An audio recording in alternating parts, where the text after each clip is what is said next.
Welcome to another great Spaulding feature. Sitting in the studio here is Anne-Marie McAllister. She's actually the main head of the Barrie campus of the new Spaulding Day School program coming in.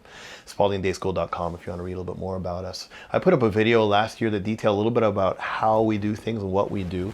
And I'd love to now query Anne-Marie and to get the vision and direction and what the plan is now for this year's season in Spaulding Day School in Barrie, Ontario. Anne-Marie, welcome to the show. Yes, thank you. I'm so thrilled to be here. Glad to have you here. Yeah. So tell us a little bit about you, your history, where you come from. Yeah, so I started my career actually as a registered nurse. And as a nurse, I always found myself in a teaching role. Okay. I was either teaching patients, I was taking nursing students under my wing, and then that moved into being a nursing professor at the college for many years. And while I was teaching, I got so excited about learning and learning about how students learn information that I went back and did an undergrad in my Bachelor of Education. And then once I got into leadership roles in education, so I was the, I don't know how to describe it. It was manager of organizational development. So basically I was the educator for all of the staff at the college in the system. And then I got a role as teaching teachers how to teach. So that was my passion, is to help teachers inspire students on how to learn. So from that place, then I went back to university again and got my graduate degree in my Master's of Education. Jeez. And my thesis really was about student engagement. How do students learn? How do we inspire students to learn and engage in learning and using learning strategies? So that's what inspired me to have a conversation with you about the possibility of being part of this incredible vision for this school. Glad to have you with us, man. And tell us about Spaulding Day School. What is it to you and how you'd like to go with it? Yeah, so when Damien and I were first talking and I visited the Wasaga Beach campus and got to meet Andrea, the other teacher, and was so impressed.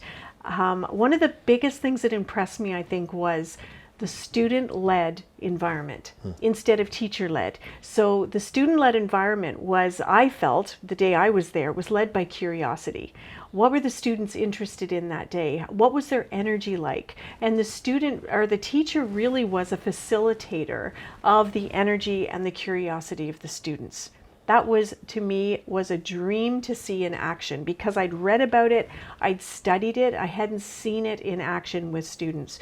So for me, seeing students learning how to learn, understanding their own preferred way to learn, and being supported in their individual way that they learn was absolutely incredible to me. Wow. What's an example, without getting too tender, of how you saw it customized that you would not see in a general school setting? So the main reason was the size of the school. So the ratio of student to teacher, there was much more interaction with the teacher. No one there was afraid to ask for help. And that's one of the strategies that we want to teach students, is being able to ask for help, because we need that as a life skill in our whole life, asking for help, reaching out. So all of the students easily in a relaxed environment that was growth mindset environment, they were easily could ask for help, and the teacher could come and sit with them. If they said, you know what, I am feeling restless, or my energy shifted, or whatever, they were able to share that and move into a different experience. They worked on their curriculum. Maybe they need to change books. They need to change their state. So I really saw a flow, and it was effortless. Where sometimes in the school system it's effortful, because there's such a competition, or there's so many students that they all have to align with the way the class is going to be that day to keep order. So even though it seems like disorder, it was chaotic. It was, now let me explain what that means. So it was an order in individualistic learning, if that makes any sense. Absolutely. I don't know if I just made that word up, chaotic. No, I love it. I love it. I love it. And you have every right to as a college prof. I'll follow your lead, right? Exactly. Yeah, I'm Damien Spaulding. I'm the director of the schools, and I developed the Spaulding method that everyone has known and loved. And I've been teaching in this area for over 20 years, something like that. And the tens of, I did the math, you know. Wow. The number of students that I've taught over time, Well, when kids say, "Can you teach my son?" and it's like, "Yes," and I happen to have taught your mother, I'm like, "Oh, please," Yes, you know. yes. But in my time, all the kids and adults got used to me always saying, "What do you want to do today? What do you want to learn today?" Because we're all born. Sorry, I'm going to take some of this. I'm interviewing her, but I'm going to get absolutely. excited too. And by asking, we're all born with curiosity. Like you ask a 4-year-old, 5-year-old, why is the sky blue? Why is the grass green? Why do bugs do blah, blah, blah? What happens if you do blah, blah, blah? And after a while, sometimes the parents get frustrated because there's like, enough questions, we're going to go to McDonald's, just be quiet. We're all born inquisitive. Yes. And then we lose that when we get to school. Often, by the time you're in grade 4, you're like, I got to go again. Yes, exactly. And there's no reason for that. I think it's a failing of, I don't want to get too much into failings of the system, but I was disappointed by it. I was almost a loss in the system myself. And you'll see that in the past video. It's great to be creating an environment where the kids do not lose that sense of inquisitivity. See, we made new words. I love it. Inquisitivity. That's a fantastic word. Yes. Inquisitiveness, okay? Yes, no, it's perfect. And isn't that a great way to drive learning? Because one thing that I did notice as a college professor, that the students that came after coming through the system did very well, achieved the grades, got into college, but came not knowing how to learn. They came not knowing their own personal learning style. They came wanting the teacher to tell them what to do next. There seemed to be a lack of critical thinking, creative thinking, very passive, waiting to be told. Where what I notice and what we are experiencing in the Spaulding Day School is students advocating for their own learning and going to come out with critical, creative thinking, with an emotional quotient, we call it EQ, where they can self-regulate and understand their emotions and be able to, be frustrated and be in that moment and express it. Where if you're in a large classroom, how can you express your frustration? You'll get told to go, I used to get told to stand in the corner, go stand in the hall. How did that help learning, right? I have 5 children, and they were all very different, most of them very creative. And they were stifled in the school system because questioning didn't seem to be okay. Or if they did something a different way that wasn't in the conforming way, they were punished in a way for that. And what I see and saw was a fear-based environment that the students expected when they even came to college. They expected to be in a competitive, I'm going to compare my grades to your grades, and I'm going to get in trouble from the teacher if I don't do this, where it took a long time to just help students relax. Because in our brains don't learn well when we're triggered or in fear or anxiety. We need to be in a calm place where we can relax and learn and open up for that. Yes. Yeah. Well, what's interesting is studies have shown that when you are in a certain mode, if you're studying for a subject, let's say, and I study for the subject, talking to my girlfriend on the phone, writing notes this way, I would examine better if I cocked my head to the side and wrote the exam in the same way. Or if you take kids in the same, out of their learning environment, let's say you're in grade school, grade 2, and you take the kids from the grade 2 class and you quiz them instead in the homeroom, even though the answers aren't written on the wall. And you take them to the gymnasium and you get them to quiz out there because the environments, the audio is different, everything's different, then their grades just plummet. Yeah. You put them back in the homeroom and they just launch again. Same goes for if you're learning via fear and trepidation. Your recollection will be in fear and trepidation. Yes. So if you do not have a safe learning environment and you're pretty much saying that the only way to exist in life is by threat and duress. Yes, exactly. That's how you're going to recall And the hormones that are released in that moment actually decrease the ability of our frontal part of our brain has this wonderful way of problem solving and creating and asking questions. Well, that gets shut down when we're in a fight or flight or freeze mode because of fear. And what I love about the Spaulding School, it's a place where people can relax, be themselves, but not only be yourself, because we hear that a lot, but honored for how you learn, honored for also processing information. What I notice with students is a lot of students don't understand their best way to process. as a learning strategist, I used to tell students that had a kinesthetic. Have you heard of a kinesthetic movement kind of? Well, how can you be kinesthetic in a classroom of 30 where you're supposed to line up in a row? I would tell students to go on a treadmill, read your book, or read a passage, go walk around, come back, read it again, and see if you can remember it.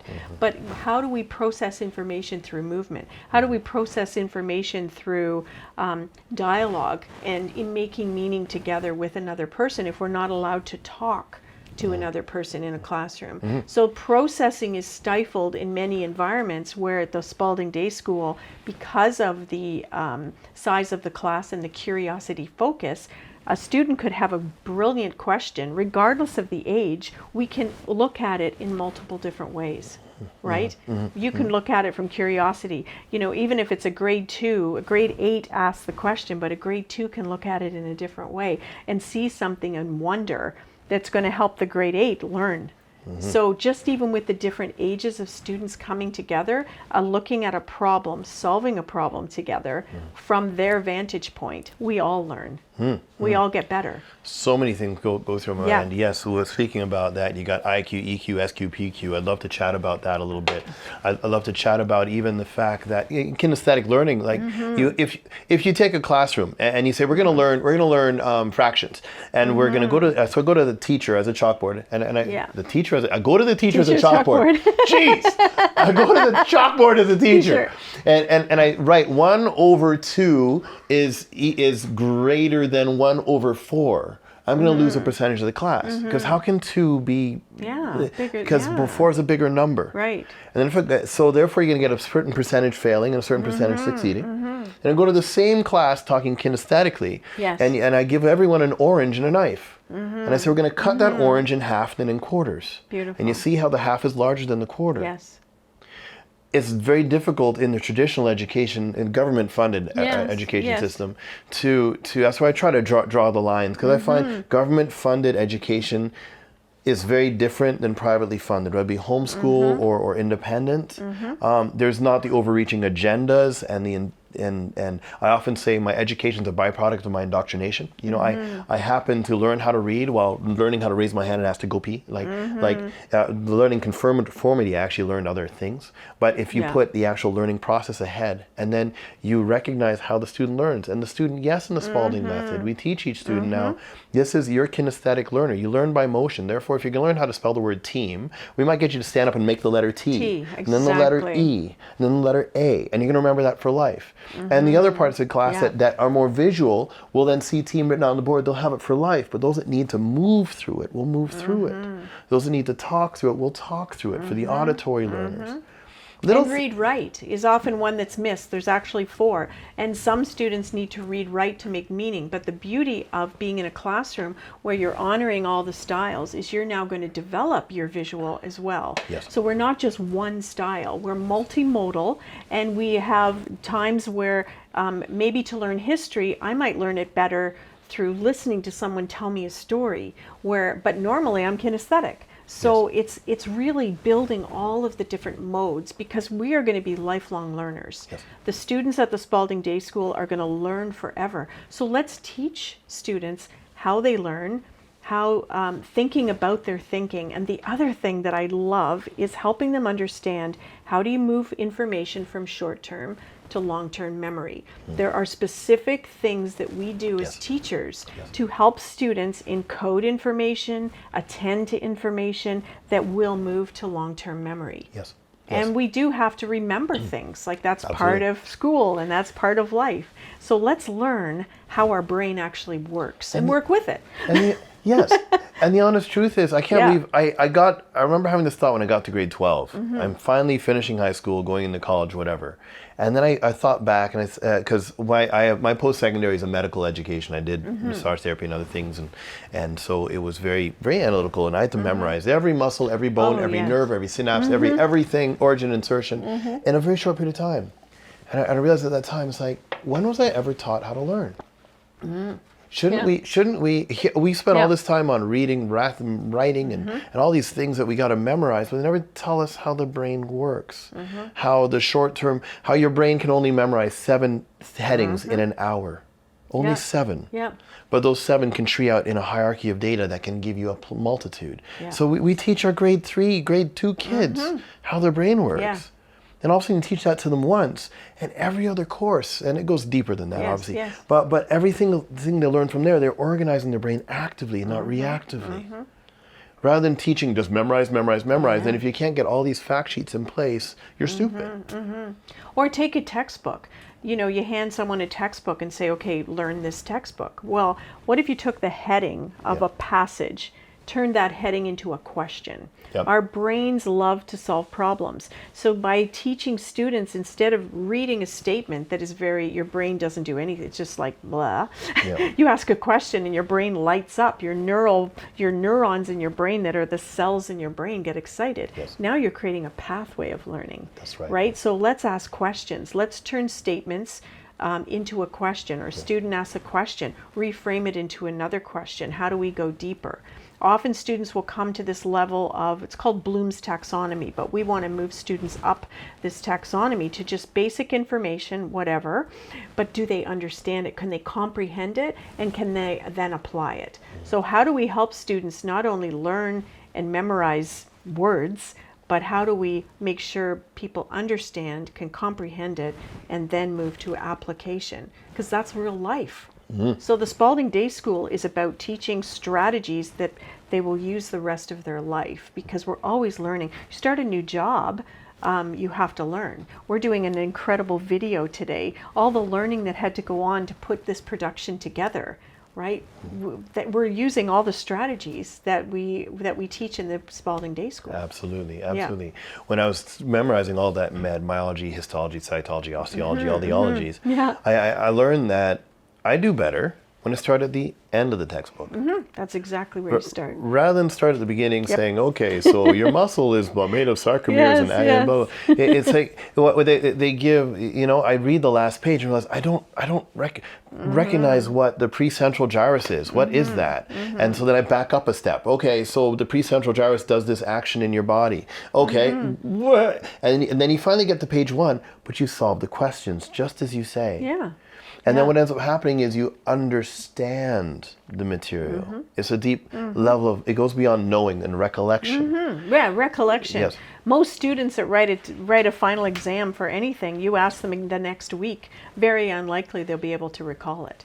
Right? It's very surface, just like cramming for an exam. You might remember a couple things, but did you actually learn it? So what we like to do at the Spaulding Day School is intrinsic motivation to learn. So why do we want to learn that? So you ask about a ladybug. Why do you want to learn about a ladybug? Like what can we learn about ladybugs? You know, they're really cool looking. Yeah, they are. And then go from there and keep asking questions. Absolutely. And really that intrinsic motivation of learning will inspire students to be engaged and stay engaged in learning. Yeah. One thing I often get asked by parents looking at joining the school is, how do you, if you're student-led, how do you refine this into the boring reading, writing, and math? But what's interesting is when the teacher knows the game well enough, they know what you need to be able to achieve at your grade level. The student doesn't have to know or care about that stuff. The student knows that they really like pirates, and they love how pirates work. So why don't we then have that student surf some websites and research about pirates and just write to me some of the things they learned about pirate ships and how they're built. And guess what we've done? We've done a reading exercise. We've done a writing exercise. They could build it out of blocks that are around, or they could popsicle sticks or something. Or that's right. And depending on the age, if it's popsicle sticks, let's count the popsicle sticks. Let's talk about weight management, load-bearing structures if you're more advanced. But all because they like pirate ships.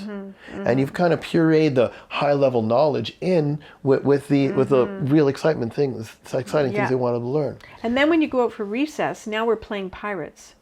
Right. So you go out to move your body, and there's something called interleaving, where you learn something, you step away from it, You get outside, you have the fresh air, you're laughing, you're playing with your friends, and now your brain in that time is processing information. That's right. You have quiet time where you're helping the students just learn how to self-regulate and relax. The brain is processing the information. Then you bring it back and you talk about it again, and now you've solidified it, and you're creating these beautiful neural pathways for recollection later. Yes, yes. And it's just so with a small class size, you can interweave all of these curiosities in the day by bringing it back up. With 30 students, there's going to be people in a classroom that would never raise their hand. They're terrified to raise their hand. So like the math question you said about the 1/2 and the 1/4, they'll sit there not knowing what you're talking about and just nod their head because they don't want to look stupid in front of 30 people who would. Where you can go over quietly and say, did that make sense? Because to me a 4 seems bigger than a 2. And what do you think? That's what I thought. And you see their eyes light up and say, okay, let's play. Yes. And then get out a cookie. Not an orange. Right. Okay, Yes. so now we're cutting the cookie into 4. Okay. I'm just kidding. Or we'll eat the cookie. You will eat the cookie. We'll eat 5 cookies. But Yes. whatever's going to work. Yeah. And the I just lost it. It got Yeah. stuck on cookies now. Yeah, sorry. No, it's all good. But it's true. Like you can't bring 30 knives into a school, especially in this day and age, right? Right. So you do have fun ways of breaking things up. And when you bring things to scale, you see, top down, 1 teacher to 30 listeners. I will argue. Can I assert this? I will argue will never work. Like I've taught big classes. I've taught 30 some students at a time, music all at once, and I have a desire for excellence in everything I do. Everything I do must be better than the best, to the best of my ability. Yeah. And I did. So I remember years ago, I taught a class with 5 or 8 pianists, 3 or 4 drummers, 6 guitarists, and 5 or 7 vocalists in a public school and as an after-school program, something like that. I needed 2 teachers' assistants. You would. Because I would teach the pianists, and then the TA would go in and fulfill the learning process while I teach the vocalist. The second TA will fulfill the learning process. I lift my hat to the teachers that are placed in a position that I totally agree. it's your job to educate, entertain, discipline, and instill. And while also being honestly ostracized by families as well, saying if my kid doesn't get it, it's your fault. It is a diminishing return, and I applaud them for what they do.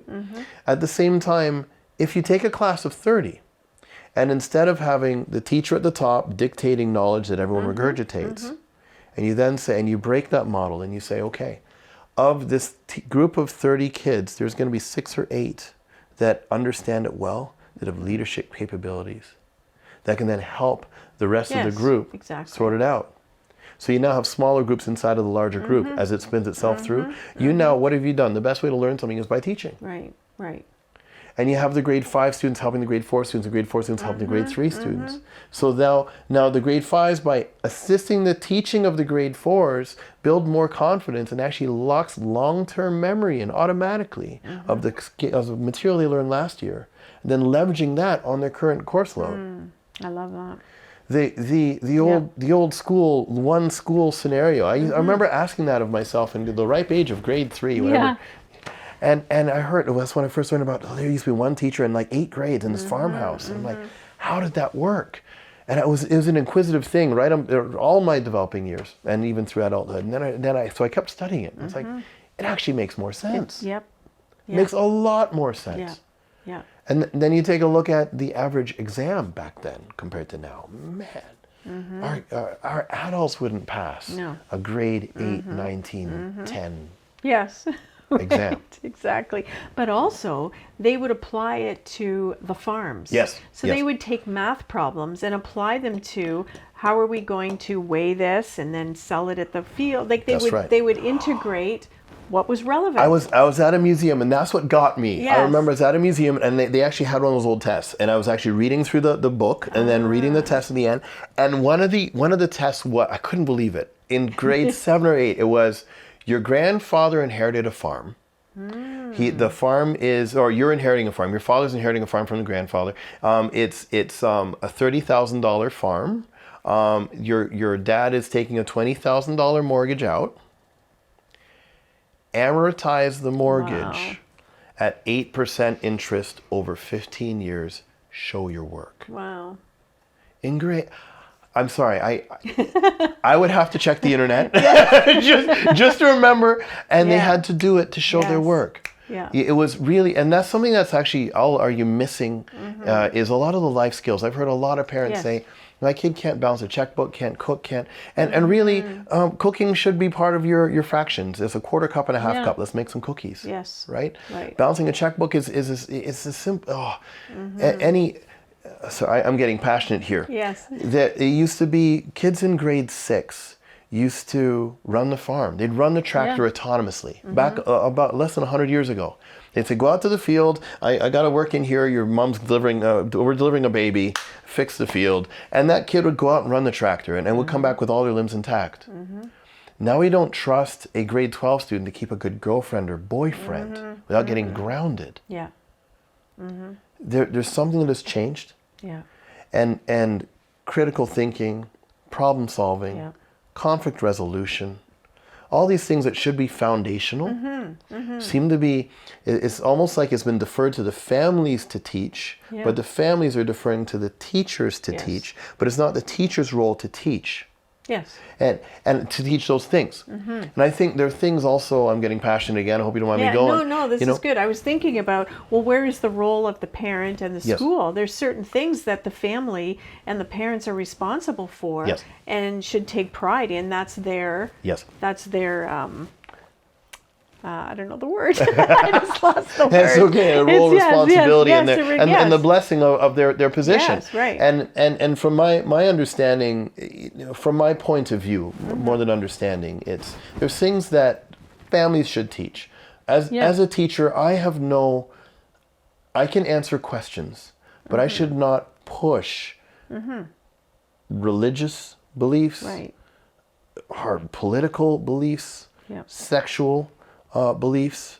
Like that is the family's role. Yeah. And as the lines keep getting blurred over time, I keep seeing more and more, I don't know, even politics entering the classroom in different ways when it should be, is math, science, how do you succeed in life? Yeah. This is what I'm here to teach you. And not even, I'm not going to teach you how to think. I'm going to teach you how to think for yourself and challenge me. Yeah. And as a teacher, I find the greatest joy when my students prove me wrong. Right now, you take a student in any, like high school levels, and they prove the teacher wrong, they're going to fail. I loved when my students would ask me questions and I didn't know the answer. That's right. Because then I could model for them how I'm going to find that answer. That's right. And they would say something like, one of my pet peeves that I don't like when people say is, I feel like. Well, do you know it or do you feel it? Yes. Like, is it knowledge? Is it information? So how do we make sure that what we're saying is credible? Yes. So let's teach, because people are going to listen to the news down the road, I'm Yes. sure. Yep. How do we assess what we're hearing is the truth? So how can we, that's the other thing that I noticed is students coming to college didn't know how to research, didn't know how to assess if it was a credible source. So what we can do when we're looking, it says, well, how do you know that's the truth? How do you know that that's, so let's find the answers together and let's learn that together. Because a teacher isn't going to know all of the things. Yes, Like that's if they're right. going to And ask they me, can't. right, about the mating of a ladybug. Yes. Not going to happen. Yes, But let's yes. learn how do they have little ladybugs? Yes, absolutely. You know, that kind of thing. That is something I used to have heated debates in public social stuff, because I love intellectual banter. I'm stretched. I'm stretched when someone gives me something that I can disagree with, and we can bash out concepts, give proofs, and you know, it goes beyond postulation. It shows evidence. You have to bring up evidence, and you learn and you grow. Yeah.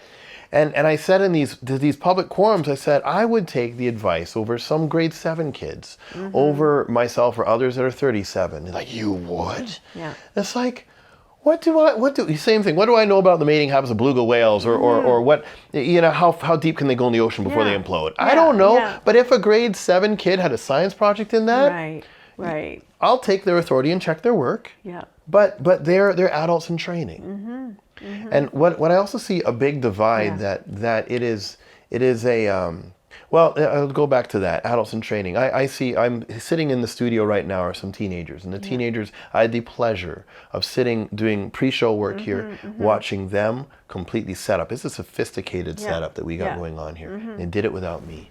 These are adult apprentices, and they're moving thousands of dollars of gear that I can't afford to replace.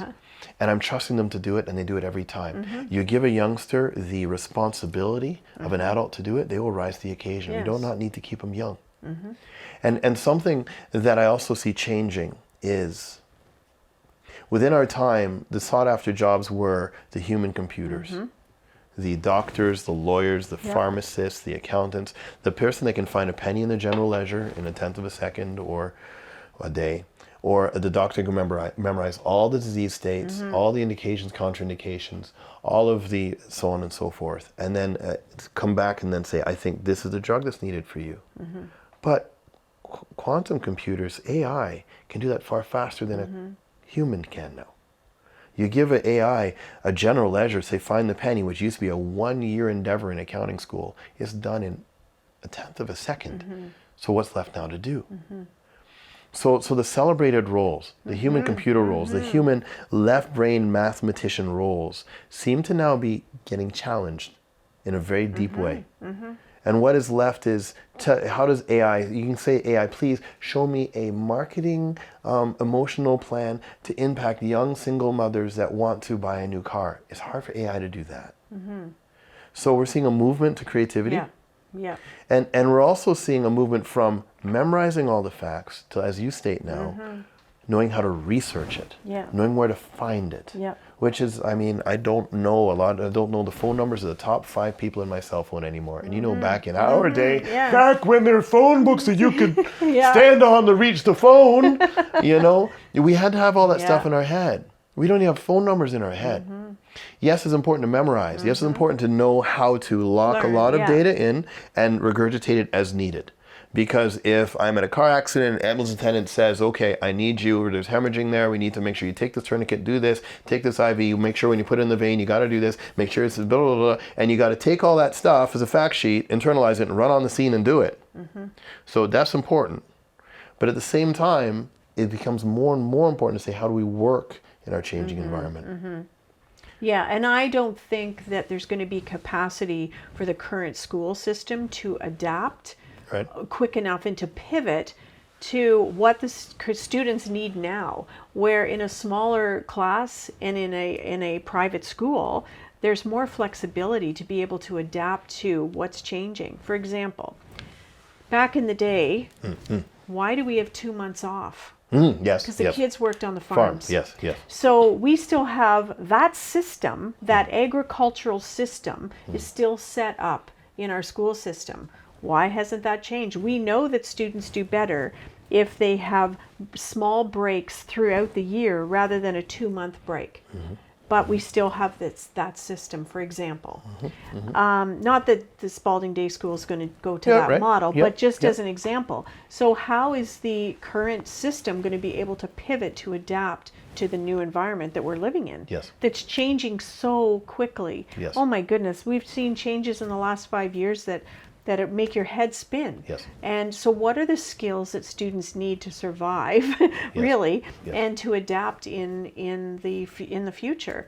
Like when you were just talking about debating and all of that juicy, yummy stuff. What if we taught students to, you present an argument, I present my argument, then we change seats. And now I take your argument and I'm going to add more data to it. I'm not going to own my argument and say that's it, because that's only going to lead to conflict. Let's learn how to change sides and have a conversation. Then we can problem solve. So what if that's the new model? What if government was like that? Let's change sides and let's have a conversation and say there's lots of good things you presented. We could also add this. this. And And now we come and collaborate. And that's what we do in our own minds. In that, Yes. Do I buy the car? Do I not buy the car? What are the payments? And what's my income like? 100%. And we Pros and need cons. to Yep. we need to balance that. Very good, very good. It's a strategy that we can teach students called academic controversy. And you have a problem on the table. You can do it with young children. They look up something and then they actually physically switch chairs and now have the other side of the argument, and they have to build on it, present it back, and then now you come up with one solution together. What an incredible way to learn. Wonderful. You're right. And Yes. and the other pet peeve I have is putting students through stand up in front of 30 people and do a speech. Right. There are so many people that I talk to as adults, because I do a lot of coaching for stage fright. I Yes. help people get out of the wings onto the stage, and I help people stay in that calm state, get out and share your gifts. I love being in the wings and helping people with that. But one of the things that I talk to people about, where's the fear coming from? What is this? Speeches.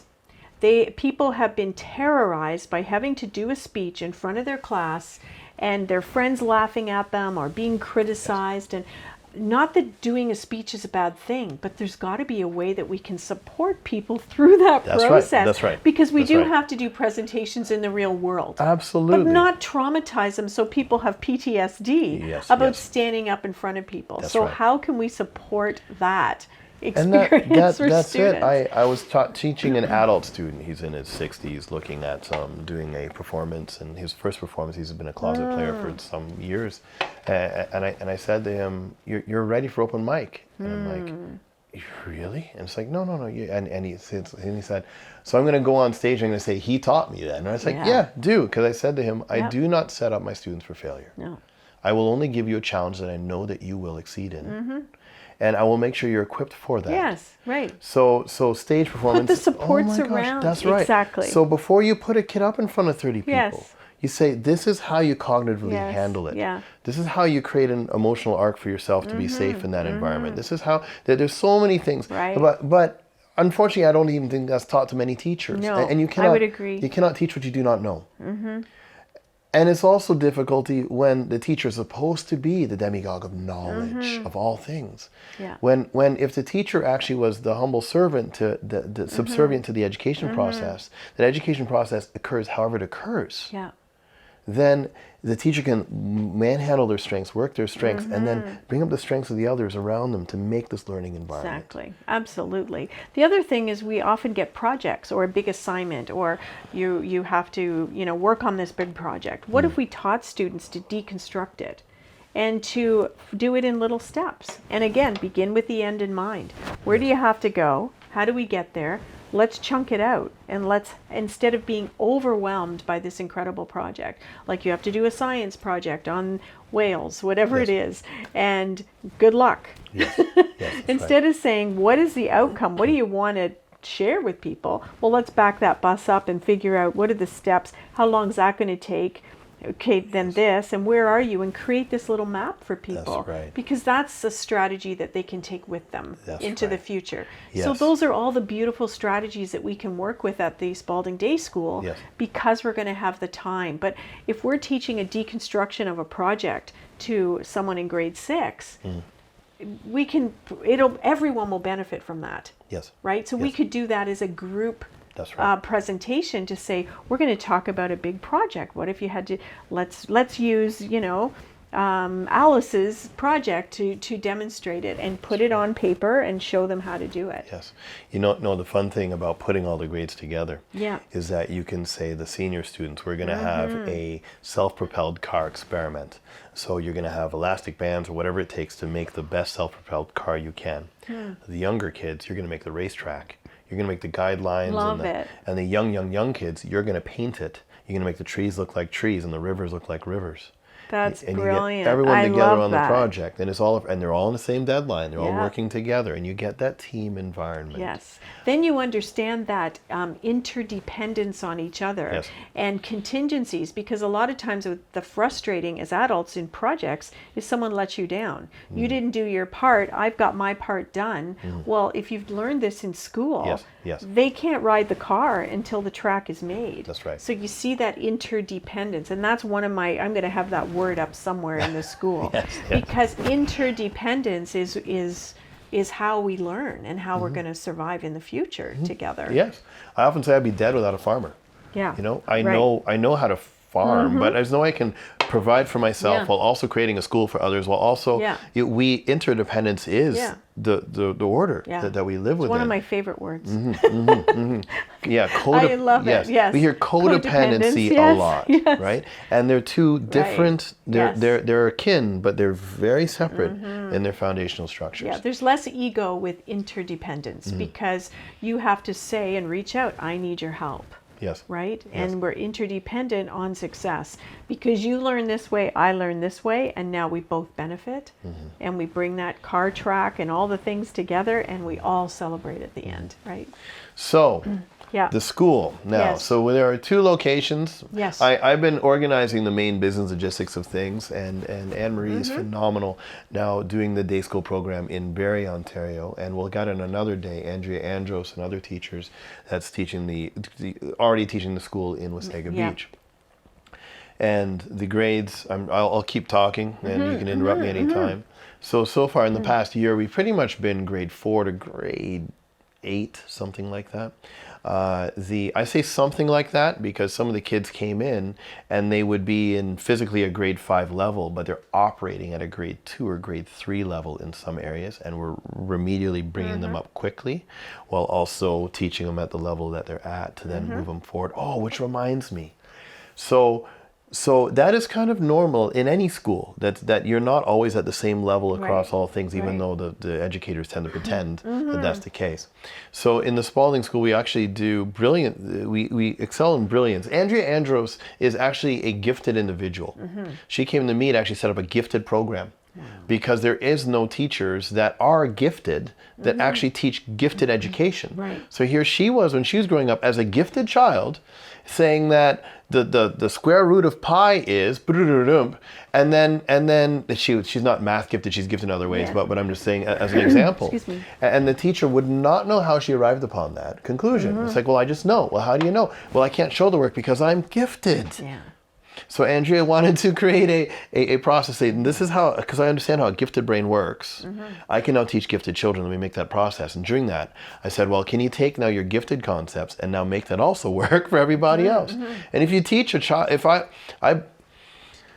I was told I was stupid through my developing years when I realized I was really on the other side of education, of smarts. You know, I play like 20 instruments. I write in 3 computer languages. I just go 5 computer languages. I don't know. I do from artificial intelligence clean through to problem conflict resolution. But I was told when I was a kid, I was a bumbling idiot that never amount to anything. I'll never learn anything. I'm good for nothing. Thank you. I was going to drop a name of one of my favorite teachers, but I won't drop his name. Maybe another day. So it's that. Sorry, I just got way too far down that path. So in this process, though, the school will have different people operating. You can be in grade 4 and operating at grade 12 level in one way, and operating at grade 4 level in another, and we keep growing it. So parents also ask me then, okay, so how do you, if we do, okay, what grades do we provide? First things first. All the grades, lower grades, from JK, which we just have a new JK teacher, JK in 1, and then Andrea goes like 2, 3, 4, 5, 6, 7, 8, that kind of thing, and then we have other teachers as well. So I won't drop names. We got many teachers stepping in to make things fly. High school's not started yet. Right. And if you have a child this high school age that's struggling in high school, I want to hear from you. Even though we're not formally looking at starting high school immediately right now, 2023 September launch, I just might do so if there's enough desire, and then we can kind of turnkey that for the families that need it. High school is a little bit of different sophistications, but easy still to manage. I'd be personally teaching the high school programs while the other teachers teach the day school. At the same time, it is possible to move from the normal government-funded processes, whether it be Catholic boards or public boards or whatnot, into a homeschool or independent environment and back again. Yeah.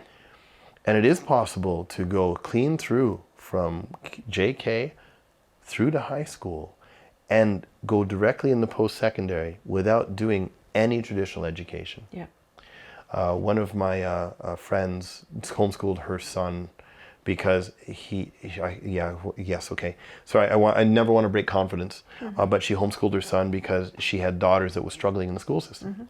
Because let's not get into it. And so she withdrew the kids from the school system and said, okay, let's teach my girls that are struggling. I'll also bring my son out, so I'm going to teach her homeschool.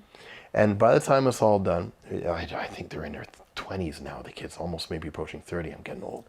And the son, he went through homeschool, got through grade 12, wrote a little exam. I think he got accepted to Harvard, then finished his Harvard education, and now is working as an ambassador of Canada in, I forget what country. So you breed, often homeschool kids have excellence. Yep. Because yes, they have a tailored environment, and their mom wasn't a teacher. But now you take a child and you give them that homeschool kind of high octane learning with a more than qualified teacher and other teachers that work together in the groups that we create, and it now becomes lethal. And you get kids that feel below average. If I had my own education that I've been building, when I was a kid, my stars would be very different today.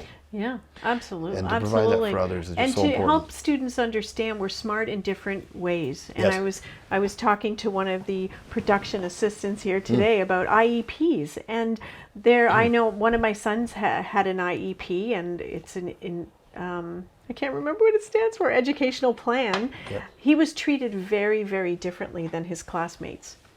And as a learning strategist working with many, many students with learning disabilities, I worked with students that had brain injuries. I worked with students that were told their whole life they'd never amount to anything, and they weren't smart. And I personally, my assessment after working with all of those students is we all have a learning disability, because we learn in different ways and we're smart in different ways. So because I'm not as good as something else, I had really high marks in math and science in school and low marks in English. Well, I didn't think I could go to university. Well, now I have 2 university degrees, but that took a lot of gumption to get to that place, because those tapes kept playing over and over. We're smart in different ways, we learn in different ways, and I believe that learning disabilities are labels that we put on people. We learn differently, and someone that may be labeled as having a learning disability has an incredible gift in another way that we have to find, and overwhelm those strengths that they have with a weakness maybe in one area. And there's lots of strategies to support all the ways we learn. Yes, there's an entire education model dedicated to that kind of approach, where you take someone that's even struggling in a course at a grade 6 level, and they get private education, and what do? All they do is they simply say, they start them at a grade 4 level, and then they say, oh, I can do that, I can do that. Confidence. Then it goes to grade 5, I can do that, I can do that. Then it goes through grade 6, I can do that, I can then go through grade 7. They're like, oh my gosh, I can still do that. And then they say, by the way, did you know you just learned next year's grade? And they're like, I did. Once you lose all that baggage, and you lose all that fear, and you lose all that pressure, and you stop teaching for the test, and you start teaching for the knowledge, the C students tend to hire the A students because they're the ones that can see the big picture.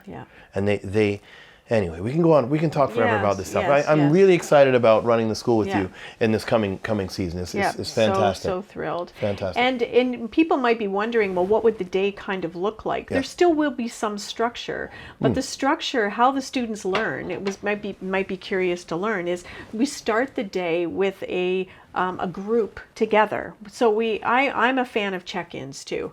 Because if you had a bad night, I want to know where that student is. So we're going to have a check-in. People can share or not. We're going to have a group learning opportunity that we all learn something together. Then there'll be times for movement breaks, and I call them brain breaks. Your brain needs breaks, right? There's going to be outside activities where we're going to play. There's beautiful development through play. Incredible leadership development, spatial sense, so many things with play. But also the curriculum books that the students will be working through. They might do 2 pages of math, and their math brain is done. That's all they can do. That's okay. Let's get out, social studies, or let's get out your science book, or whatever it's going to be. So there'll be phases through the day where there will be core time where they'll be working on the curriculum. Yes. Then we come back in and play a game as a group, or we might sing a song as a group. So it's going to be flowing in and out of individual work, group activities, outside activities. The beauty of the Barrie School here is we've got a beautiful green space right across and right into a park. So there'll be great opportunity to get outside and play, and which is so good for the brain. Yes. It's Yes. not just to give the teacher a break. Yes. Yes. And there's going to be opportunities for learning that way. I envision having a curiosity corner, tactile things. If students need to fidget and play with something, that there's something that they can do with, sensations that they need, or they want to lay on the floor and read. Well, that's fine. In a school, I couldn't lay on the floor and read. I had to sit in an uncomfortable chair. Right. And so that's kind of how the flow of the day goes. So there is actually curriculum work. The curriculum books are accredited books that deal with the curriculum for that grade, and they will pace through at their own pace, but also challenged. Right? And you can do it and move past. It's not like the students just say, well, I can't do that today, and then that's it. That's not student driven. Yes. Right? It's inspired and intrinsic motivation that we want, and help them learn that way. So that's just a little piece into the day. Wonderful. Thank you. And I look forward to, as you arrange all this stuff and you'll make public more and more with the kind of things that we're doing. Yeah. I say we're teaching the 4 Qs, 4 quotients. You got everyone knows IQ, your intellectual quotient. How smart are you? What year was Benjamin Franklin born? So on and so forth. Your EQ is often missed, your emotional quotient. How well can you resolve a conflict? Right. Self-regulate. Self-regulate. That's right. That's right. Yep. So you got lots of people with very high IQs that have kids that can't stop arguing. Right. Or can't maintain their outbursts at work. They're the really brilliant neurosurgeon, but just don't make sure he's not drinking. You have the PQ, which is your physical quotient. And those that are more kinesthetic or more PQ are you kind of learners. But so I can do the square root of pi, but I can't put a ball in a net. Yeah. So, but there's those that are gifted at that, and as you even teach through those kinetics. Imagine teaching an arc and how so many. Here's a parabola. This is what how a basketball net goes from circular to oblong depending upon the spin, which gives you. So now you're taking basketball and you're turning it into it's so cool, right? And then have Michael Jordan as a guest speaker. Yes, right, yes, of course. Well, that you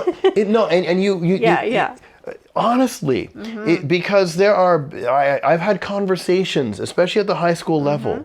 There are business professionals wanting to teach business to high school students, but they're not allowed to. Allowed to. Yep. Right. Yep. But they're the ones that were born poor and now worth $6.8 billion that live in this area, in this region, that would like to teach others how to do it.